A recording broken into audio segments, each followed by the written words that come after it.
श्री सद्गुरु महाराज की जय। श्री भागवत सुधा सागर 12वां अध्याय सत्संग की महिमा और कर्म तथा कर्म त्याग की विधि,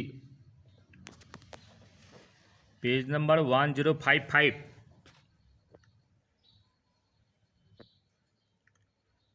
यह आदि पुरुष पहले एक और अव्यक्त था। जैसे उपजाऊ खेत में बोया हुआ बीज शाखा पत्र पुष्प आदि अनेक रूप धारण कर लेता है, वैसे ही काल गति से माया का आश्रय लेकर शक्ति विभाजन के द्वारा परमेश्वर ही अनेक रूपों में प्रतीत होने लगता है। जैसे तागों के ताने बाने में वस्त्र ओतप्रोत रहता है, वैसे ही यह सारा विश्व परमात्मा में ही ओतप्रोत है।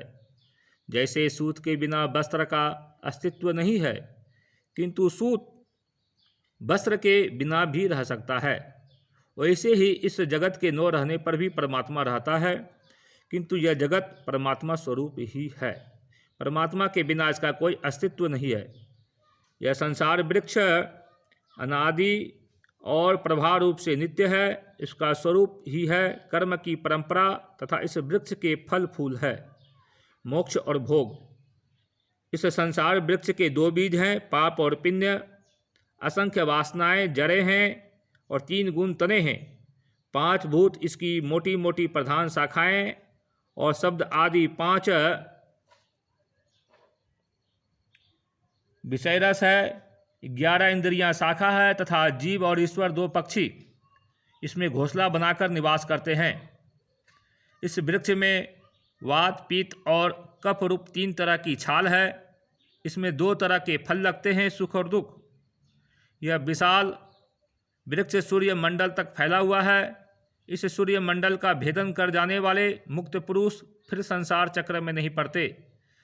जो ग्रस्त शब्द रूप रस आदि विषयों में फंसे हुए हैं, वे कामना से भरे हुए होने के कारण गिद्ध के समान हैं।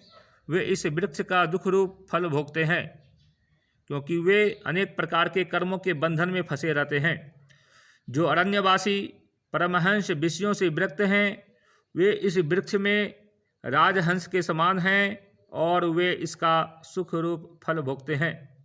प्रिय उद्धव, वास्तव में मैं एक ही हूँ। यह मेरा जो अनेकों प्रकार का रूप है वह तो केवल मायामय है। जो इस बात को गुरुओं के द्वारा समझ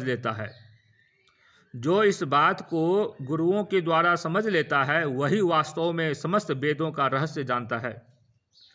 अतः उद्धव, तुम इस प्रकार गुरुदेव की उपासना रूप अनन्य भक्ति के द्वारा अपने ज्ञान की कुल्हाड़ी को तीखी कर लो और उसके द्वारा धैर्य एवं सावधानी से जीव भाव को काट डालो। फिर परमात्मा स्वरूप होकर उस वृत्ति रूपी अस्त्रों को भी छोड़ दो और अपने अखंड स्वरूप में ही स्थित ही रहो। श्री सद्गुरु महाराज की जय।